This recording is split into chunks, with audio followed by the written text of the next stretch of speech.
السلام عليكم ورحمة الله تعالى وبركاته. بسم الله الرحمن الرحيم. ربنا آتنا في الدنيا حسنة وفي الآخرة حسنة وقنا عذاب النار.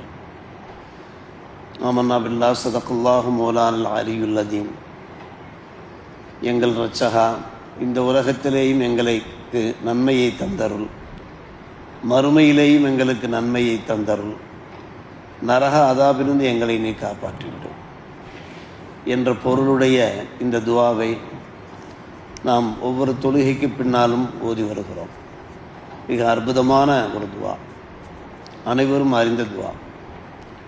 இந்த துவாவுக்கு பல்வேறுபட்ட விளக்கங்கள் இருந்தபோதும் கூட முக்கியமாக முஃபஸ்ஸிரீன்கள், குர்ஆன் விரிவுரையாளர்கள் சொல்கிற விளக்கம், ரப்பனா ஆத்தினா ஃபித் துன்யா ஹசனா என்றால், ஹசனா என்றால் அல் மர்அத்து சாலிஹா, சாலிஹான மனைவி. வஃபில் ஆஹிரத்தி ஹசனா என்றால் மறுமையிலே சொர்க்கத்தை தா. இரண்டாவது ஹசனாவுக்கு விளக்கம் சொர்க்கம். முதலாவது ஹசனாவுக்கு அல் மர்அத்து சாலிஹா, உலகிலே நாம் வாழ்கிற போது நமக்கு சாலிஹான மனைவி கிடைக்க வேண்டும், மறுமையிலே சுவனம் கிடைக்க வேண்டும். இந்த இரண்டும் கிடைத்துவிட்டால் நரக அதாபிலிருந்து நாம் காப்பாற்றப்பட்டு விடலாம். வக்கினா அதாபன்னார் என்ற ஒரு அருமையான விளக்கத்தை தருகிறார்கள். கல்யாணங்கள் நடைபெறுகின்ற காலகட்டம், இந்த துவாவை நாம் இந்த நிய்யத்தோடு நாம் ஓதி வர வேண்டும். நம்முடைய பிள்ளைகளுக்கு, நம்முடைய பேர பிள்ளைகளுக்கு நல்ல சாலிகான ஜோடிகள் கிடைக்க அந்த நிய்யத்தோடு நாம் இந்த துவாவை ஓதி வர வேண்டும். குறிப்பாக அதற்கான நல்ல முயற்சிகளையும் செய்ய வேண்டும். நாம் நம்முடைய பிள்ளைகளுக்கு ஜோடிகளை தேடுவதற்கு முன்னாலே அவர்கள் எப்படிப்பட்டவர்கள், நல்லவர்களா, இறையச்சம் உள்ளவர்களா, ஒழுக்க சீலர்களா என்பதையெல்லாம் நாம் நன்கு ஆலோசித்து ஒரு நல்ல முடிவுக்கு நாம் வர வேண்டும்.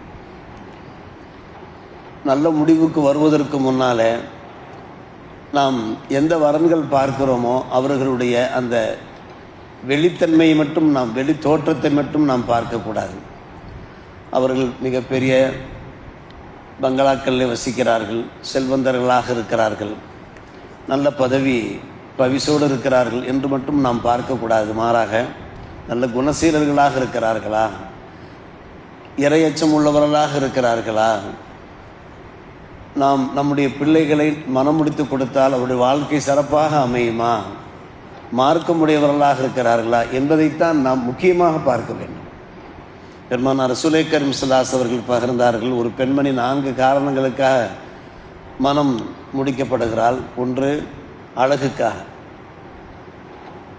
2 செல்வத்திற்காக, 3வது வம்சாவளிக்காக, உயர்ந்த குடும்பத்தை சார்ந்தவள் என்பதற்காக, 4வது அவளுடைய தீனுக்காக. 4 விஷயங்களுக்காக வேண்டி ஒரு பெண் தேடப்படுகிறார். நல்ல செல்வந்த குடும்பத்தில் பிறந்த ஒரு பெண்ணா, அதே போன்று அவருடைய குடும்பம் ஊரில் நல்ல செல்வாக்கு மிக்க குடும்பமா, அதே போன்று பெண் அழகாக இருக்கிறாரா என்பதை நாம் பார்க்கிறோம். ஆனால் முக்கியமாக பார்க்க வேண்டியது தீன். அந்த பெண்ணிடத்தில், பெண் குடும்பத்தினிடத்தில் தீன் இருக்கிறதா என்று பார்க்க வேண்டும். பெருமானார் ரசூலே கரீம் ஸல்லல்லாஹு அலைஹி ஃபலுஃபர் பிதாத்தி தீனி தரிபத்தி ஏதாக்க என்கிறார். தீனுடைய பெண்ணை நீங்கள் மனம் முடித்து வெற்றி பெறுங்கள் என்கிறார். வெற்றி என்பது, லஃபர் என்பது மார்க்கத்தில் தான் இருக்கிறது என்று நபிகள் நாயகம் எடுத்துரைக்கிறார்.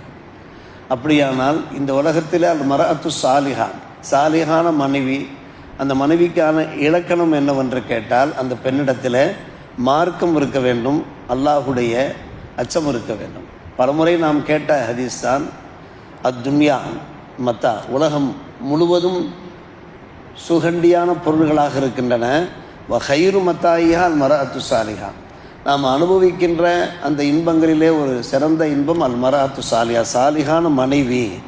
சாலிஹான மனைவிக்கு என்ன இலக்கணம் சொன்னார்கள் பெருமானார் ரசூலே கரீம் ஸல்லல்லாஹு அலைஹி அவர்கள்? ஒரு மூமின், நம்மை போன்ற ஒரு மூமின், நமக்கு அல்லாஹ் தருகிற முதல் பாக்கியம் இறையச்சம். நேற்று இறையச்சம் பற்றி பேசணும். அந்த இறையச்சத்திற்கு பின்னாடி அடுத்த பாக்கியம் என்று ஒன்று இருக்கிறது என்றால் பெருமானார் ஸல்லல்லாஹு அலைஹி பேசுகிறார்கள், மர்அத்து சாலிஹா, வீட்டுக்கு வருகின்ற மனைவி தான், சாலிஹான மனைவி தான். சாலிஹான மனைவி யார்? இலக்கணம் சொல்கிறார்கள் பெருமானார் ரசூலே கரீம் ஸல்லல்லாஹு அலைஹி அவர்கள். இன் அமராக அத்தாத்து கணவன் அந்த மனைவியை பார்த்து இப்படி செய்யுங்கள் என்று கட்டளையிட்டால் உடனே அந்த கட்டளைக்கு கட்டுப்படுவார். நம்பர் 2, வையின் நதர இலைகா சரத்து, தம்முடைய மனைவியை கனிவோடு கணவன் பார்த்தால் மகிழ்ச்சி ஊட்டுவாள், கணவனுக்கு மகிழ்ச்சி ஊட்டுவாள், வெறுத்து ஒதுக்க மாட்டாள். நம்பர் 3, வையின் அக்ஸம அலைகா அபர்ரத்து, அல்லாஹ் மீது சத்தியமிட்டு நீ இப்படி செய்ய வேண்டும் என்று சொன்னால் அதை உடனடியாக நிறைவேற்றுவாள். நம்பர் 4, வையின் காப அன்ஹா ஹஃபிதத்து ஃபி நஃப்ஸிஹா வ மாலிஹா, வெளியூர் சென்றிருந்தால், கணவன் வெளியூர் சென்றிருந்தால் அந்த கணவனுக்கான அந்த செல்வங்கள் உடைமைகளையும் அவள் பாதுகாப்பால், தன்னுடைய கற்பையும் பாதுகாத்து கொண்டாள். இவர்தான் அல் மர்அத்து சாலிஹா என்று இலக்கணம் வகுத்தார்கள் பெருமானார் ரசூலே கரீம் ஸல்லல்லாஹு அலைஹி வஸல்லம் அவர்கள். இந்த இலக்கணத்திற்கு ஏற்றவாறு நாம் மனம் முடிக்கின்ற அல்ல மனம் செய்விக்கின்ற அந்த பெண்மணி இருக்கிறாரா என்பதை நாம் மிக மிக முக்கியமாக நாம் பார்க்க வேண்டியிருக்கிறது. சையதுனா ஹுசைன் ரலியல்லாஹு அன்ஹு அவர்கள் எடுத்துரைத்த ஒரு அருமையான ஒரு நல்வாக்கு, லா துஸவ்விஜ் இப்னதக இல்லா லித்தகியின், நீ உம்முடைய மகளை மனம் முடித்து கொடுப்பதா இருந்தால் தக்கி என்றால் இரையச்சம் உள்ளவராக இருக்கிறாரா என்று பார்த்து நீ அவருக்கு மனம் முடித்து கொடு. காரணம், ஒரு மனிதனிடத்தில் அல்லாஹ்வுடைய அச்சம் இருந்தாலே தம்முடைய மனைவியை நல்ல முறையில் அவர் காப்பாற்றுவார். அதற்கான விளக்கத்தை தொடர்ந்து சொல்லுகிறார் ஹுசைன் ரலியல்லாஹு அன்ஹு அவர்கள், இன் அஹப்பஹா அக்ரமஹா, முகப்பத்தோடு இருந்தால் அந்த பெண்ணுக்கு நல்ல முறையில் உபசரிப்பு செய்வார் கணவர், சங்கைப்படுத்துவார். அவர் வீட்டில் இருக்கிற போதும் தம்முடைய மனைவியை சங்கையாக வைத்துக் கொள்வார், அன்பாக பாசமாக. வெளியே செல்லும் போதும் கூட தம்முடைய மனைவியின் மீது அன்பு செலுத்துவார், வெறுத்து ஒதுக்க மாட்டார். வையின் கரியேகா லம் எதிர்முகா, அப்படியே ஏதாவது ஒரு அதிருப்தி ஏற்பட்டால், கரிகளால் அதிருப்தி ஏற்பட்டாலும் கூட அநியாயம் செய்ய மாட்டார், தம்முடைய மனைவிக்கு அநியாயம் செய்ய மாட்டார், அல்லாஹுடைய அச்சம் அவருக்கு இருக்குமானார் என்று அதில் ஹுசைன் ரலியல்லாஹு அன்ஹு அவர்கள் விளக்கம் சொல்கிறார்கள். அருமை சகோதரர்களே, எனவே கல்யாணங்கள் நடைபெறக்கூடிய இந்த காலகட்டங்களில் நாம் கவனிக்க வேண்டிய முக்கியமான ஹதீஸுகளாக இந்த ஹதீஸுகள் இருக்கின்றன.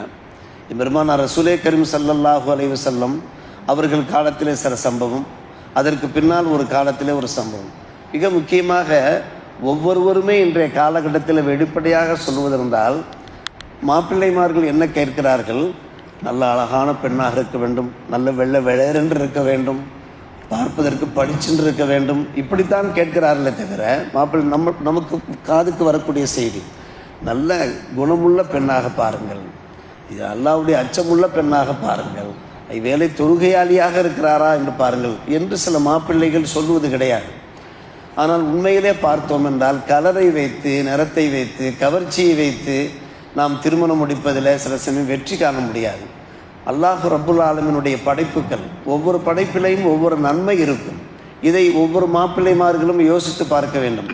அவர்கள் ஆசைப்படுவது தவறொன்றும் இல்லை, ஆனால் அந்த அழகுக்கு மேலே அல்லாஹ்வுடைய அச்சம் இருக்கிறதா என்பதை பார்க்க வேண்டும். இதோ பாருங்கள், அனஸ் இப்னு அம்மார், முக்கியமான ஒரு விஷயம், அனஸ் இப்னு அம்மார் ரலியல்லாஹு அன்ஹு அவர்கள் மனம் முடிக்கிறார்கள். ஆனால் அவர்கள் எதிர்பார்த்த மாதிரி மனைவி அமையவில்லை. முதல் இரவிலே சந்திக்கிறார்கள். சந்தித்த போது பார்த்தோம் என்றால் அந்த பெண்மணி பார்ப்பதற்கு அழகாக இல்லை, ஜமீலத்தில் வஜகாக இல்லை, அழகிய தோற்றமுடையவராக இல்லை. மிகவும் வருத்தமாக அமர்ந்து விட்டார்கள். நாம் நினைத்தது ஒன்று, நமக்கு கிடைத்தது ஒன்றாக இருக்கிறது, ஒரு அழகான மனைவி நமக்கு கிடைக்காமல் போய்விட்டாரே என்ற கவலையோடு இருக்கிற போது அந்த பெண்மணி தம்முடைய கணவனை சந்திக்கிறார்கள். சொல்லுகிறார்கள், யா அனஸ், என் அன்பு கணவர் அனஸ் அவர்களே, லா தஹ்சன், நீங்கள் கவலைப்படாதீர்கள், ஃபஇன்னல் கைர யக்கூனு காமினன் ஃபி ஷர்ரி, சில விஷயங்கள் ஷர்ராக உங்களுக்கு தெரியும், அது ஒரு குறையாக உங்களுக்கு தெரியும், அந்த குறைக்கு உள்ளே சில நன்மைகள் இருக்கும், அது மறைந்திருக்கும், நமக்கே தெரியாது. மிக அழகான வார்த்தைகளை கொண்டு பேசுகிறார். குர்ஆனிலே அல்லாஹ் சொல்ல, சில விஷயங்கள் நீங்கள் வெறுப்பீர்கள், ஆனால் அதில் தான் கயிறு இருக்கும், சில விஷயங்கள் நீங்கள் விரும்புவீர்கள், ஆனால் அதில் ஷர்ரு இருக்கும் என்று பெருமானார் ரசூலுல்லாஹி கரீம் ஸல்லல்லாஹு அலைஹி வஸல்லம் இந்த ஆயத்தை அடிக்கடி ஓதி காண்பிப்பார்கள். அந்த ஆயத்தை அடிப்படையாக வைத்துத்தான் அந்த பெண்மணி சொல்கிறார்கள், நீங்கள் ஆசைப்பட்ட எதிர்பார்த்த அழகு இடத்துல இல்லாவிட்டாலும் கூட, அது உங்களுக்கு ஒரு ஷர்ராக தெரிந்தாலும் கூட அந்த ஷர்ருக்குள் ஒரு கயிறு இருக்கும் என்று சொன்ன உடனே அவருக்கு மிகவும் சந்தோஷமாக ஆகிவிட்டது. நம்முடைய மனைவி இவ்வளவு அறிவுபூர்வமாக இந்த களிமா இருக்கிறதே அவருடைய மனசில் அப்படியே ஆழமாக மக்களத்தை என்கிற அரபி வாசகத்தை பார்க்கிறோம்.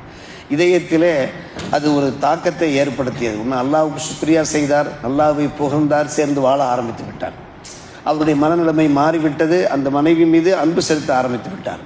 இதனுடைய பரக்கத்து என்னவென்று கேட்டால், அன்பான பெருமக்களே, அவர்களுக்கு பிறந்த பிள்ளை இருக்கிறாரே அனஸ் பின் மாலிக் ரலியல்லாஹு அன்ஹு. அனஸ் பின் மாலிக் ஹதீஸ்கலை மேதை. ஃபஸ்ட்டு கிதாப், ஹதீஸ் கிதாப் எழுதியவர்கள் இமாம் மாலிக் ரஹ்மத்துல்லாஹி அலைஹி அவர்கள் தான். முவத்தா மஸ்ஜித் நபவியிலே முவத்தா கிதாபி அவர்கள் கிளாஸ் நடத்துவார்கள். ஆயிரக்கணக்கான மாணவர்கள் அந்த கிளாஸில் அமர்ந்திருப்பார்கள், பாடம் கேட்பார்கள் என்றெல்லாம் நாம் பலமுறை கேள்விப்பட்டிருக்கிறோமே. அந்த பெண்மணி சொன்ன அந்த வார்த்தையினுடைய கருத்து இப்போது புலப்படுகிறதா இல்லையா? உங்களுக்கு பார்த்தால் ஷர்ராக இருக்கிறது, ஆனால் ஹைராக இருக்கும். அந்த ஹைர் என்ன? பெற்ற பிள்ளை மிக ஒரு அறிவாளி பிள்ளையாக, ஒரு மார்க்க மேதையாக, ஹதீஸ் கலை மேதையாக அவர் ஊரெடுத்து விட்டார். இப்போ அஞ்சபத்து மின்ஹு அல் இபாப் மாலிக் இப்னு அனஸ். அல்லாஹ் ரப்புல் ஆலமீன் அந்த பெண்மணி மூலமாக மாலிக் இப்னு அனஸ் என்கின்ற ஹதீஸ் கலை மேதையை அல்லாஹ் பெறப்படுக்க செய்தான். வஹுவா அல் இமாமுல் அல்லதி கான யுகாலு லஹு.